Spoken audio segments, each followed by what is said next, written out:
आज अग्रसेन भवन किदवई नगर Saint Thomas school के सामने दिवंगत निशांत त्रिपाठी के लिए एक श्रद्धांजलि सभा का आयोजन किया गया, जिसमें शहर के लगभग सभी सम्मानित गणों ने उपस्थित होकर निशांत के बारे में अपने उद्गार व्यक्त किया और निशांत की आत्मा की शांति और नीलम चतुर्वेदी, प्राची त्रिपाठी और सखी परिवार को हिम्मत दिलाने के लिए प्रार्थना भी की है। मुख्य रूप से डॉक्टर पद्मेश दुबे, श्रमिक भारतीय से गणेश पांडे जी, श्री शिव कुमार दीक्षित और साधना घोष, डॉक्टर किरण पांडे सहित तमाम लोग मौजूद रहे। और भैया की आत्मा की शांति के लिए प्रे करेंगे। सोचा था उसकी फिल्म आएगी, वो अखबारों में छप रही होगी, वो देख के खुश हो रहे होंगे और उसके लिए बैठे होंगे। फिर तो यही किया था, लेकिन शायद ये मंजूर नहीं था भगवान को। जब से हमने वो संभाला था, हमने यही देखा था कि हमारी माँ एज अ सिंगल पेरेंट जिन्होंने हमें पाला, कभी हमने नहीं देखा किसी ने उनका साथ दिया हो या कभी फादर ने कोई रिस्पॉन्सिबिलिटी निभाई हो। 3 लोगों का हमारा परिवार था और हम लोग बहुत खुश थे।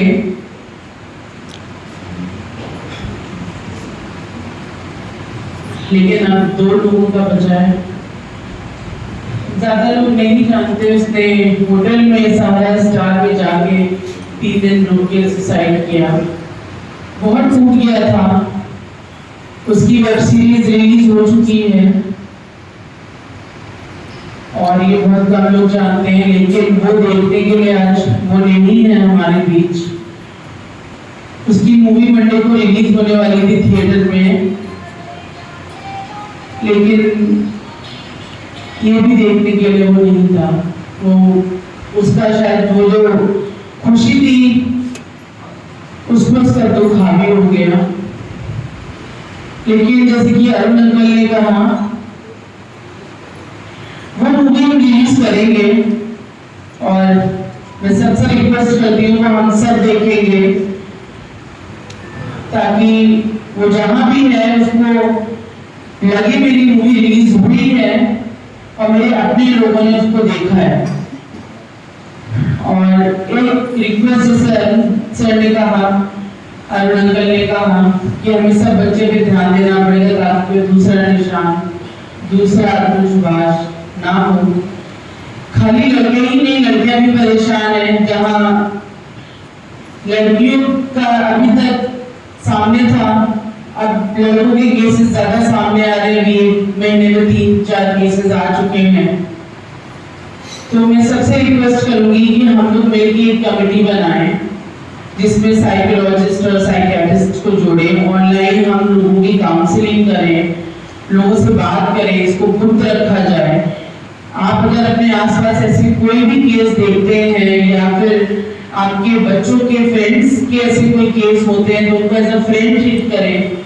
जो पेरेंट्स यहाँ बैठे हैं वो और भी अपने दोस्तों से बात करें, वो अपने बच्चों को एज अ फ्रेंड ट्रीट करें, ताकि बच्चे इजीली उनसे अपनी बातें कहें। भाई हम लोगों ने हमेशा भाई को एज अ फ्रेंड ही ट्रीट किया था, लेकिन शायद उसको लगता था कि मैं ये दोनों मेरी रिस्पॉन्सिबिलिटी है या जो भी उसने सोचा हो, क्योंकि हम लोग सारे सॉल्यूशन हमारी सुबह उससे होती थी, रात उससे होती थी, हर बात को उस पर डिपेंड थे, उससे हर चीज पूछना, हर सॉल्यूशन लेना। तो उसको हम लोगों को ऐसा एल्डरली, मतलब वो अपने आप को बहुत बड़ा मानता था, हमेशा बोलता था कि मैं हूँ। आज वो नहीं है क्योंकि उसने अपने आप को बहुत बड़ा मान लिया था। तो कभी अपने बच्चों को इतना बड़ा ना बनने दें, उनको as a friend, as a बच्चा ही ट्रीट करें, उनकी हर प्रॉब्लम सुने और उनके दोस्तों से भी हर चीज डिस्कस करें, अपने एक्सपीरियंसेस शेयर करें ताकि वो अपने एक्सपीरियंस आपसे शेयर कर पाए। और हम लोग मिलकर इस कमेटी को आगे बढ़ाएंगे और इसको जितना हो सके उतना फैलाएं। और हम लोग मिलकर हर बच्चे को, हर एल्डर को, चाहे वो कितने भी एज के हों, हम ट्रीट करेंगे। इसका कोई कॉस्ट नहीं लेंगे। और बस मैं यही चाहती हूँ कि अब ऐसा ना हो। शादी की प्री मैरिज काउंसलिंग हो, पोस्ट मैरिज काउंसलिंग हो, बच्चे की प्री मैटरनिटी काउंसलिंग हो, पोस्ट मैटरनिटी, सब हम लोग ये हम लोग को करना चाहिए। इसको बहुत आम बनाना होगा। काउंसलिंग अगर कोई साइकियाट्रिस्ट है उसको एज अ पागल के डॉक्टर हमें नहीं लेना चाहिए। काउंसलिंग नॉर्मल करनी चाहिए हमें, और ये हमें सबसे बात करनी चाहिए। आप सब लोग, बिंदु आंटी बैठी हैं, सब लोग बैठे, निर्मल आंटी बैठी हैं, अरुण अंकल बैठे हैं, सब लोग बैठे हैं, आप इतने लोगों से दिन भर मिलते हो। इसको आम बनाइए, काउंसलिंग आम बनाइए प्लीज। ये फैलाइए कि काउंसलिंग लेना, सिटिंग लेना आम बात है, ताकि बच्चे इजीली अपनी बातें कह सकें। प्लीज, बस मैं इतना ही बोल पाऊंगी। मेरा भाई नहीं है, मैं चाहती हूँ बाकी जितने लोग हैं, पूरा समाज मेरा भाई है, पूरे समाज में मेरे अंकल हैं, आंटीज हैं, सब स्वस्थ रहें, सब हेल्दी रहें और पूरी लाइफ जिए। पूरी लाइफ पड़ी है हम सबके सामने, हम बस सब खुशी से अपनी लाइफ बिताएं। Thank you. सभी बंधुओं को मैं प्रणाम करती हूँ। मृत्यु एक शाश्वत सत्य है, हम सब जानते हैं, लेकिन असीमय और इतनी दर्दनाक मौत निश्चित रूप से बहुत ही दुखद, असहनीय, अविश्वसनीय और अकल्पनीय है। मीना दीदी को कौन नहीं जानता, पूरे कानपुर में एक सशक्त महिला के रूप में दीदी को जाना जाता है। और ऐसी सशक्त माँ का बेटा कमजोर हो सकता है, और इतना कमजोर हो सकता है, निश्चित रूप से इसके पीछे कोई एक गंभीर कारण होगा, अति गंभीर कारण होगा, जिसकी वजह से उस बच्चे ने ऐसा खतरनाक कदम उठाया है। उसने लिखा है कि माँ, मैं आपको बहुत प्यार करता हूँ, और वो लिखते वक्त उसके दिमाग में भी आया होगा कि मेरे जाने के बाद माँ पे क्या बीतेगी। फिर भी कोई कारण ऐसा जरूर होगा फिर, जिसकी वजह से उसने यह निर्णय लिया। अभी मुझसे पूर्व यहाँ पर कहा गया कि आजकल की युवा पीढ़ी, ज्यादातर हम ऐसे केसेस देख रहे हैं। आज मैं इस सभा में निशान को हम सब श्रद्धांजलि देने के लिए एकत्रित हुए हैं। आप सब से अनुरोध करती हूँ कि हम इन युवाओं में वो जो इस कदम को उठा रहे हैं, इसके पीछे क्या कारण है, उस मूल को जानने की कोशिश करें। हम सभी यहाँ माँ बाप के रूप में, बहनों के रूप में यहाँ बैठे हैं, सबके परिवार। आपके परिवार में जो भी युवा बेटा है या बेटी है, आप उसको इमोशनली बहुत स्ट्रॉन्ग करने की जरूरत है। भावनात्मक रूप से आज का युवा बहुत मजबूत नहीं है। उसके बहुत सारे कारण भी है, मारो नहीं, डांटो नहीं, या कुछ करो तो उनको बेइज्जती लगती है। इमोशनली स्ट्रॉन्ग करने की बहुत जरूरत है। साथ ही साथ बच्चों को फ्रेंडली, जो भी उनके मन में विचार हैं, गलत है, सही है, क्या है, तो माँ बाप से बेझिझक होकर साझा करें। और बहुत जरूरी बात यह है कि चाहे बेटा हो या बेटी, उसको उसकी मर्यादाओं में रहना सिखाया जाए। मर्यादा, हम ये ना समझे कि सिर्फ मर्यादा पुरुषोत्तम राम को हम जानते हैं तो पुरुष में ही मर्यादा है, स्त्रियों को भी मर्यादा में रहना। दोनों हमारे सृष्टि के दोनों एक ही रथ के दो पहिए हैं, तो दोनों को अगर हम मर्यादित रहना सिखाएं, उचित संस्कार दें, और इस सभा में जितने लोग बैठे हैं वो यहाँ से संकल्प लेकर जाएं कि हम अपने परिवार के साथ साथ आसपास में भी अगर इस तरीके का कुछ देखते हैं तो हम अपनी तरफ से पूरा प्रयास करेंगे कि ऐसी दुर्घटना किसी भी परिवार में न हो, किसी का भी बेटा या बेटी ऐसे युवा अवस्था में इस तरीके के घातक कदम न उठाए। और दीदी, जो भी निशान के साथ हुआ, उसके लिए जो भी दोषी है उसको सजा दिलाने के लिए, निशान की आत्मा की शांति के लिए हम सब आपके साथ हैं। हमसे जो बन पड़ेगा हम करेंगे, और दोषियों को सजा अवश्य दिलाई जाएगी। और साथ ही साथ निशान की आत्मा को शांति मिले, वो ईश्वर के श्री चरणों में उसकी आत्मा को स्थान मिले, ये हम सब की शुभकामनाएं हैं, मंगल कामना है।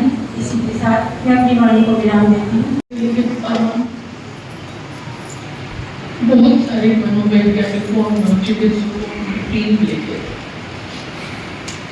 कोई अपूर्वा, कोई प्रार्थना, किसी निशांत को तिल तिल करके मरने पे मजबूर नहीं कर पाए, हम और ज्यादा मेहनत करेंगे, दिन रात मेहनत करेंगे। एक बात आप सब अपने हैं, एक बात हम आपसे और आज शेयर करने वाले हैं। हो सकता है कुछ लोगों को अच्छा ना लगे,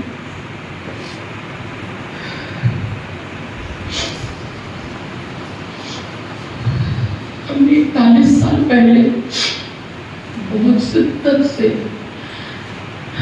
बेइंतहा प्यार करके सुमन राज से शादी की थी,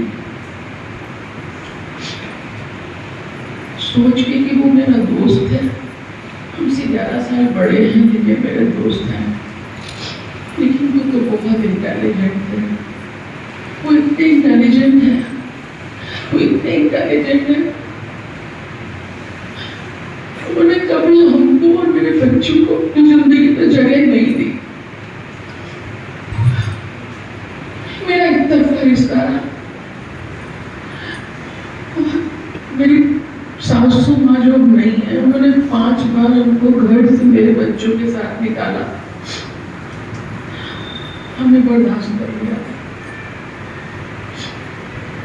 25 साल से मेरे और मेरे हस्बैंड के एक ही रिश्ते हैं, हम उनका खर्च उठा रहे हैं, अगर वो बीमार हो जाते हैं उनका इलाज करवा देते हैं बस। और उनका हमारी तरफ से एक रिश्ता है कि वो हर चीज में मेरी खिलाफत करते हैं।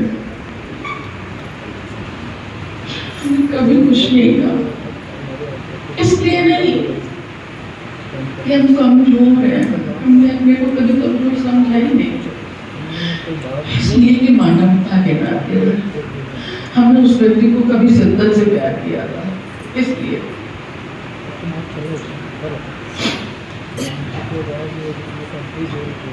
सड़क में भी अगर वो मेरी गाड़ी में बैठ के जा रहे हैं, ड्राइव कर रहे हैं, और किसी दूसरे ने भी मेरी गाड़ी ठोक दी है और सारे लोग उसकी तरफ, सारे लोग मेरी तरफ बोल रहे हैं कि आपकी कोई गलती नहीं है, तो सुमन मेरी गाड़ी से उतर के यही बोले कि नहीं नीलम की गलती है, ये तो बचपन शुरू से हमने झेल लिया था।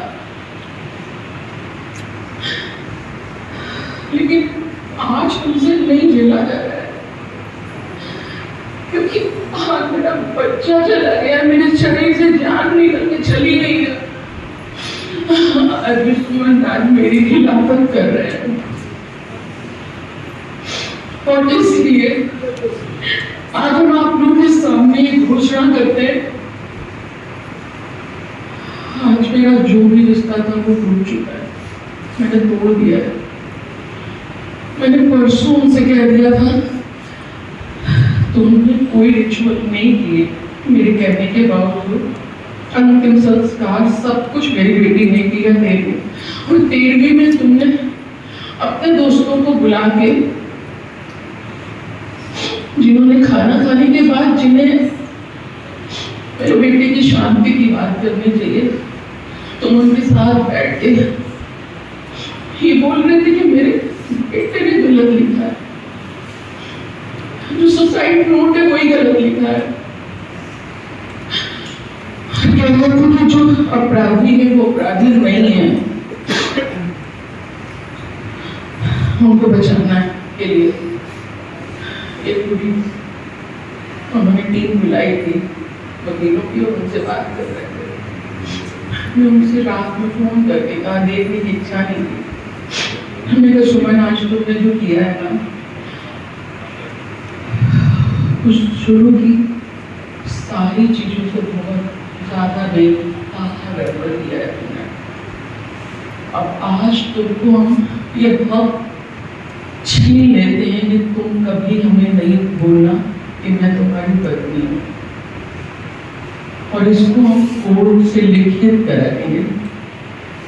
अब इनफ इज इनफ हो गया है, तो आज आपके बीच हम ये सेल्फ डिक्लेयर कर रहे हैं। अब हम हैं, मेरी बेटी है, आप सब लोग हैं, पूरा समाज है, लेकिन हमें उनसे कोई तकलीफ नहीं थी क्योंकि हमें आदत थी उनकी खिलाफत की। खिलाफत नहीं करते तो तकलीफ होती, अरे इन्हें क्या हो गया, बीमार हो गए क्या। लेकिन ये जो मेरे बच्चे के साथ जो हम टूट चुके हैं, बिखर चुके हैं,